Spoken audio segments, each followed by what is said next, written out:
மகளே இன்றைக்கான ஃபஸ்ட்டு புறமா வந்துருச்சு. இதில் நம்ம சௌந்தர்யா எதுக்காக வந்து அன்சிதாவை இப்படி சொல்கிறாங்க அப்படின்னு சொல்லி எனக்கு சுத்தமாக தெரியலையே. விஷால் வந்து அன்சிதாவுக்கு ஆதரவாக செயல்பட்டான்.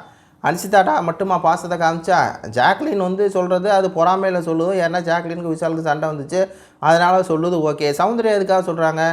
இதில் இவங்க 2 பேர்த்தையும் தானடா நேற்று போட்டு வெல்லுவன்னு வந்தான். என் சௌந்தர்யாவையும் அன்சிதாவையும் நம்ம கூட உயிரை கொடுத்து பேசணுமே. இப்போ என்னடானா அன்சிதாவை பற்றி சௌந்தர்யா அப்படி சொன்னோன்னா எனக்கு ஷாக்காயிடுச்சு. எப்போவுமே சௌந்தர்யா கொஞ்சம் இதாக பேசுவாங்க, யார் பாதிக்கப்படுறாங்களோ அவங்கள்ட்ட பேசுவாங்க. இப்போ என்னடானா எப்படி ஆயிடுச்சு அப்படிங்கிற மாதிரி தான் இருக்குது. சரி, இப்போ கண்டென்ட்டுக்குள்ளே போயிடலாம். நம்ம விஷால் அவர்கள் கேப்டன்சி, பாசமான கேப்டன்சி எப்படி இருந்தது அப்படின்னோடனே நம்ம ஜாக்லின் எந்திரிச்சு சொல்கிறாங்க. அது வந்து பார்த்தீங்கன்னா சார், ஜாக்லின் அப்படின்னா சவுண்டு அதிகமாக வரும் சார். அன்சிதா அப்படின்னா அசின் அப்படின்றவார் சார். வேறு லெவல் மாஸ். நடித்து காட்டுறதில் ஜாக்லின் மாதிரி ஒருவனாலும் முடியாது. மாஸ் அரங்கம் மதிர்ந்த ஜாக்லின் வேறு லெவல் ஜாக்லின். பட்டை கிளப்பிட்டீங்க. பவித்ரா எழுந்திரிச்சு அவர் இந்த மாதிரி நீங்கள் ஒரு சைடாக இருக்கீங்க, ஒருத்தவங்க மட்டும் ஆதரவு தருவீங்க சொன்னதுக்கப்புறமும் அவர் அப்படி தான் செயல்பட்டார். ஆஹா, பவித்ரா.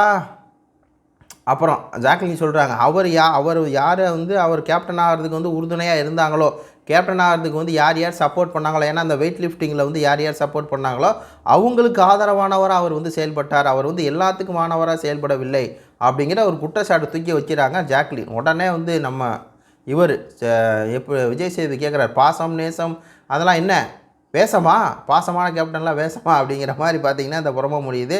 உங்கள் கருத்துக்களை சொல்லுங்கள். நன்றி, வணக்கம்.